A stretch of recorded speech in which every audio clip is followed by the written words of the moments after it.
Assalamualaikum warahmatullahi wabarakatuh. Salam sejahtera untuk kita semua. Bagaimana kabar kalian selama di rumah? Semoga kalian selalu dalam keadaan yang sehat dan senantiasa dalam lindungan Tuhan Yang Maha Esa. Selamat untuk kalian yang sudah berhasil naik tingkat ke kelas 12, tingkat terakhir di masa sekolah di SMK yang kita cintai ini, SMK PGRI 1 Gresik. Di kelas 12 ini nanti ketemu saya dalam mapel teknik pemesinan fresh.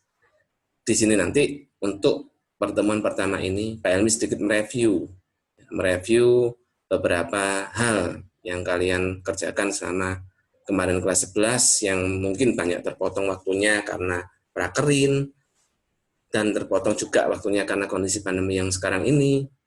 Semoga nanti ketika pandemi ini berakhir, ketika pandemi ini benar-benar sudah berakhir dan kita sudah diperbolehkan untuk praktek, kalian bisa melaksanakan praktek dengan baik. Nah, sebelum itu, tonton baik-baik video ini, pelajari baik-baik materi yang ada di video ini. Jika nanti ada materi yang kurang paham atau kurang bisa dimengerti, kalian boleh memutar ulang video ini berkali-kali, atau barangkali ada materi yang perlu dicatat, kalian screenshot juga boleh. Oke ya?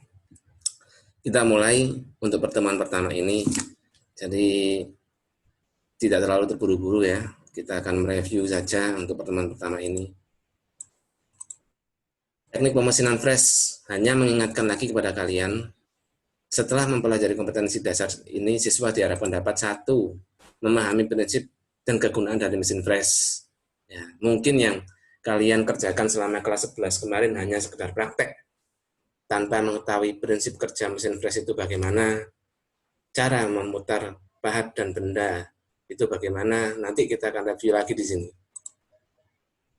Yang kedua, menjelaskan jenis-jenis mesin fresh ini ya, fresh dan kelengkapannya. Tuh. Yang ketiga, memahami bagian-bagian dari mesin fresh dan fungsinya masing-masing. Mungkin dari kalian sudah pernah pakai atau sudah menggunakan mesin fresh di kelas 11. Tapi apakah kalian tahu apa sih nama bagian-bagian dari mesin fresh tersebut? Hanya sekedar menggunakan tanpa tahu nama-nama bagiannya ya,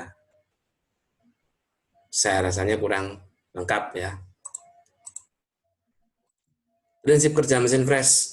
Nah, pisau fresh bergerak berputar, sedang benda terpasang pada meja dalam keadaan bergerak mendatar, tegak maupun berputar dengan lambat. Bedanya dengan mesin bubut, jika pada mesin bubut yang berputar adalah benda kerja, sedangkan pahat yang bergerak. Nah, di mesin fresh ini yang berputar adalah pisaunya atau pahatnya, sedangkan benda kerja dia bergerak ke depan, ke belakang, ke kanan, ke kiri, dan ke atas juga ke bawah. Itu prinsip kerjanya. Nah, ada hal yang harus kalian perhatikan. Ketika kemarin kelas 11, saya masih sering melihat antara putaran pisau dengan gerakan benda kerjamu seringkali bukan salah ya, bukan salah, tapi bisa menimbulkan kecelakaan dan kegagalan praktek. Kenapa? Kita lihat di sini ya. Ini adalah putaran pisau. Jadi gerakannya berputar berlawanan jarum jam. Ya, ini posisi kita lihat dari atas loh ya. Kita lihat dari atas. Jadi posisi benda kita lihat dari pandangan atas. Pisau ini juga dimensi dari atas kita lihat putarannya seperti ini. Tapi kalau misalkan kita balik, ya, kita balik berarti putarannya searah jarum jam. Nah, karena ini kita lihat dari atas. Nah, kalau pisau berputar seperti ini, kita bisa mengartikan bahwasanya arah panah ini arah panah ke samping kiri. Jangan sampai bendamu juga bergerak ke kiri. Kenapa? Karena nanti gerakan pisau yang ke kiri, apabila bendamu juga bergerak ke kiri, maka posisi pisaunya dia akan menarik bendanya. Sehingga ketika berputar kalian sering menjumpai bendamu ketarik, geradak, geradak, geradak. Nah, itu gerakan arah pisau searah dengan arah benda kerja. Nah, itu ya. Yang lebih baik apa, Pak? Gerakan putaran pisau harus berlawanan dengan gerakan benda. Ya, jadi ketika pisau bergerak ke kiri, maka bendamu harus bergerak ke kanan. Seperti ini. Nah, arah panah biru ini adalah arah pahat bergerak. Sedangkan arah panah kuning adalah arah benda kerjamu bergerak. Ya, jadi kita putar mulai dari sini sampai di sini, nanti kita gerakkan bendamu maju. Kalau dilihat dari sini, ada pasti berarti bendamu bergerak maju. Pisaumu yang di sini nanti sampainya. Ketika di sini, kita gerakkan lagi bendamu ke kiri. Ya, nanti pahatmu ini akhirnya ada di sini posisinya.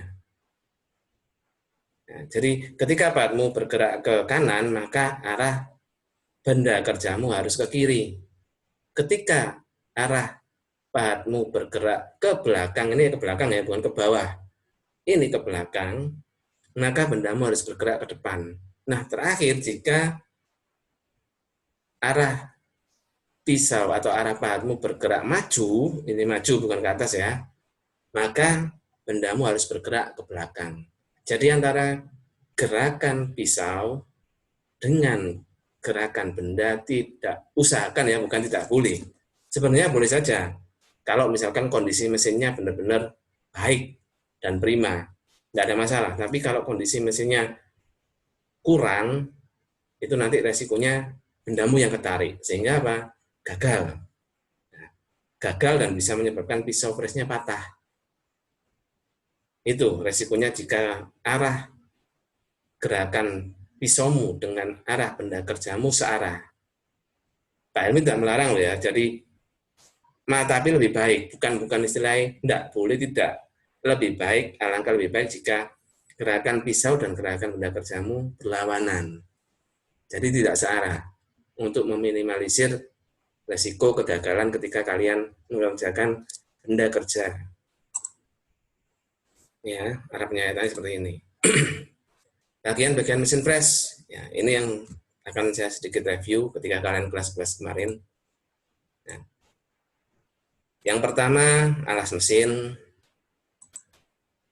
Yang kedua, lutut mesin atau ya lutut mesin ya, yang ini. Yang ketiga, sadel. Yang keempat, meja mesin. Yang nomor 5,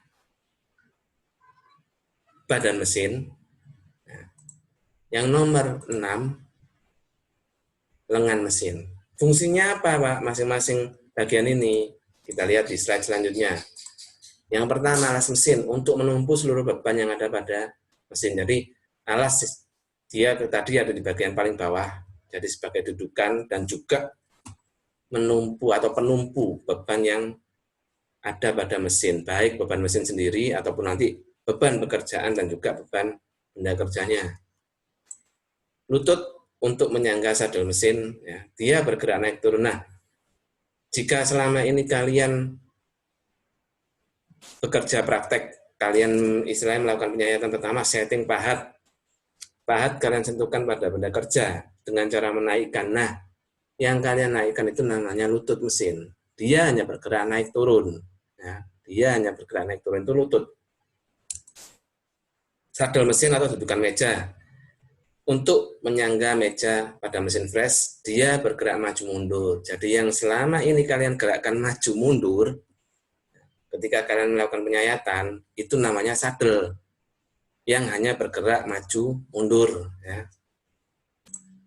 Meja mesin, ini ya, meja mesin yang kalian pakai untuk memasang ragum, memasang dividing head atau kepala pembagi, memasang kepala lepas, ya, itu meja. Di situ ada beberapa alur pada meja. Fungsinya apa, Pak? Untuk memasang baut pengunci ketika kalian memasang alat-alat yang dibutuhkan seperti kepala pembagi tadi, ragum, dan juga kepala lepas. Harus dikunci dengan rapat. Kalau tidak, nanti berpengaruh pada hasil pekerjaan. Ya. Yang kelima, badan mesin ya sebagai patokan dan merupakan dudukan dari rumah dan roda gigi. Nah,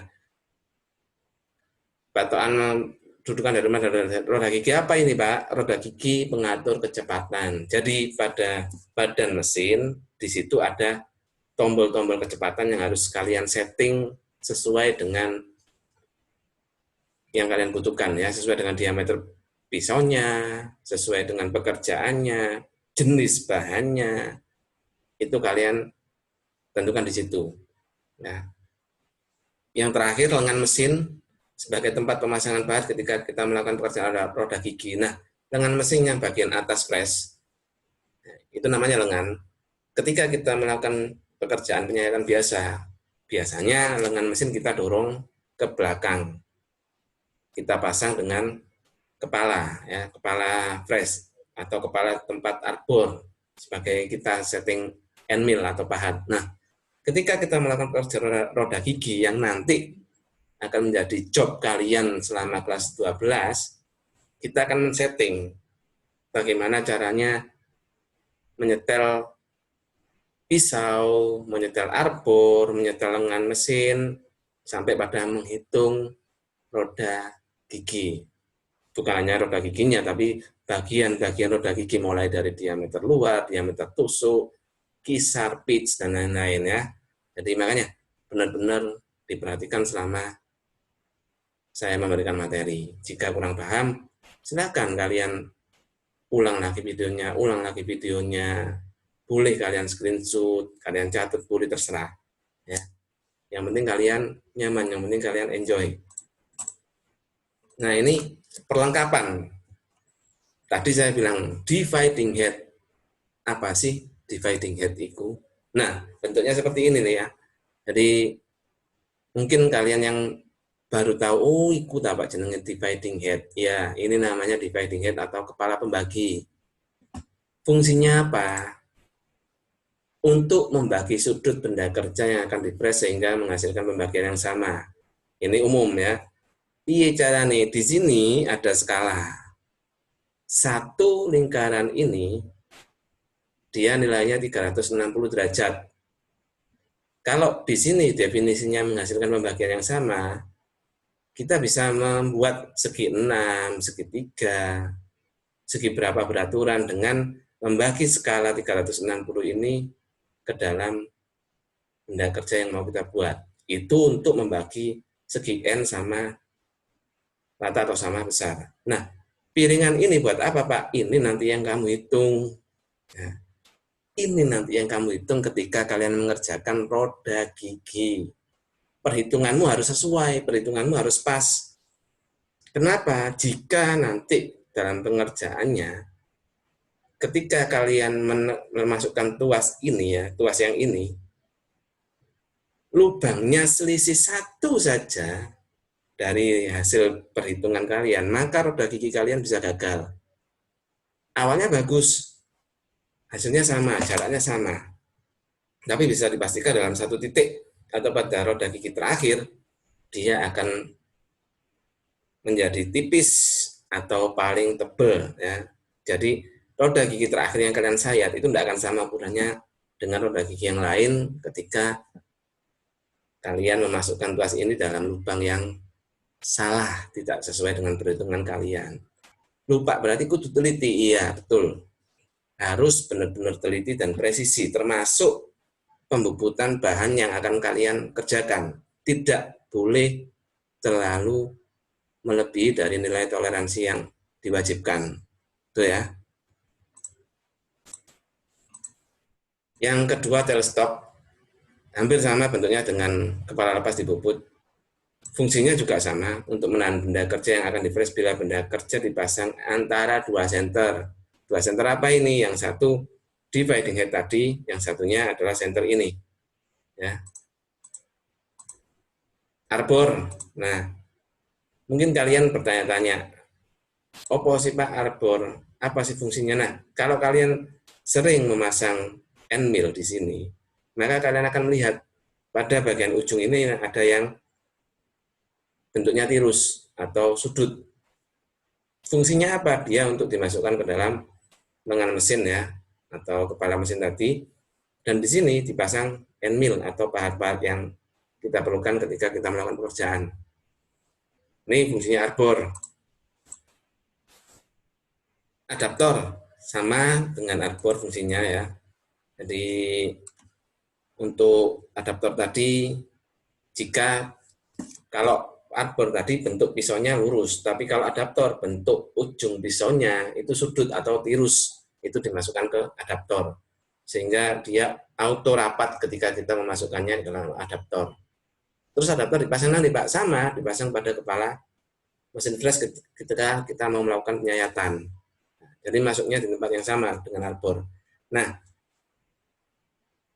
di akhir video ini akan saya tampilkan bagaimana sih caranya menghitung atau men-setting skala pada bagian-bagian yang tadi saya sebutkan di awal, lutut mesin, sadel, atau meja yang masing-masing bergerak naik turun, maju mundur, ke kanan dan ke kiri. Ya, kalian perhatikan dua video berikut ya, dan benar-benar dicermati. Karena di sini ada perhitungan skala. Kalau kemarin banyak yang bertanya ke saya, Pak, 1 milinya berapa strip, Pak? 1 milinya berapa strip, Pak? Caranya setting piye, Pak? Nah ini, masing-masing skala pada bagian mesin press ada yang sama ya, ada yang sama dan ada yang berbeda. Pada satu mesin press semuanya skalanya ketelitiannya sama, sekian. Tapi pada satu mesin press yang lain hanya ada 2 bagian yang skalanya sama, yang satu berbeda. Makanya karakter dari masing-masing mesin itu benar-benar berbeda, termasuk ketelitiannya. Ada yang hanya 0,01, ada yang 0,02, ada yang 0,05. Masing-masing mesin press memiliki perbedaan skala dan karakter skalanya masing-masing. Jadi saya harapkan video yang akan saya putar di sini nanti kalian benar-benar mencermati ya, benar-benar mencermati, kalau perlu diulangi lagi sampai kalian paham. Karena ini nanti penting ketika kalian melakukan kerjaan, ukuranmu, presisi tidaknya tergantung dari setting pahatmu terhadap benda dan perhitungan skalamu ketika kalian melakukan pekerjaan. Ya. Salah sedikit, maka bendamu tidak akan presisi. Oke ya, kita lihat. Baik, skala ini digunakan untuk menaikkan atau menurunkan deretan pada mesin press. Skala ini memiliki ketelitian 0,02. Artinya, setiap strip ini jaraknya adalah 0,02 mm. Sehingga jika kita mau menaikkan deretan ini setinggi 1 mili, maka kita harus memutar 50 strip.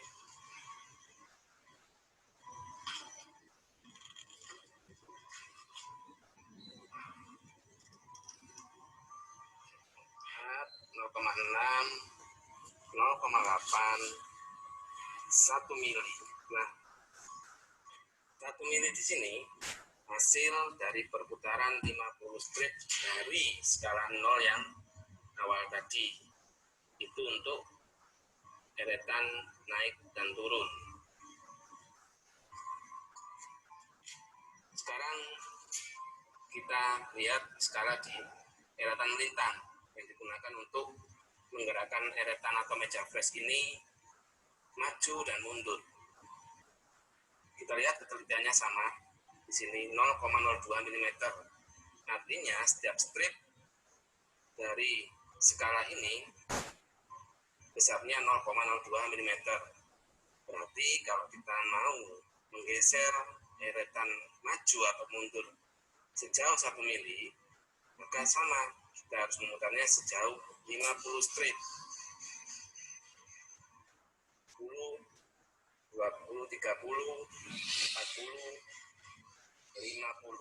Nah, setelah 50 strip ini artinya maka meja deretan melintang ini bergerak sejauh 1 mili.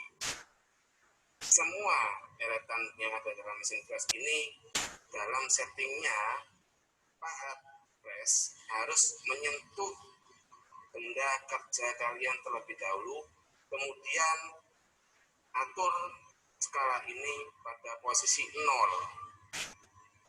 Setelah kita setting skala pada posisi 0, tinggal kita menyesuaikan berapa mili yang akan kita sayap, yang akan kita kerjakan. Pekerjaannya seperti tadi. Jika mau kita menyayat 1 mili, berarti kita harus memutar 50 strip, 10, 20, 30, 40, 50. Di sini tertera 1.0, berarti 1 mili. Kalau kita mau mengerjakan 2 mili, tinggal memutar 100 strip, 60, 70, 80, 90, 100. Maka dia akan bergeser sejauh 2 mili. Itu.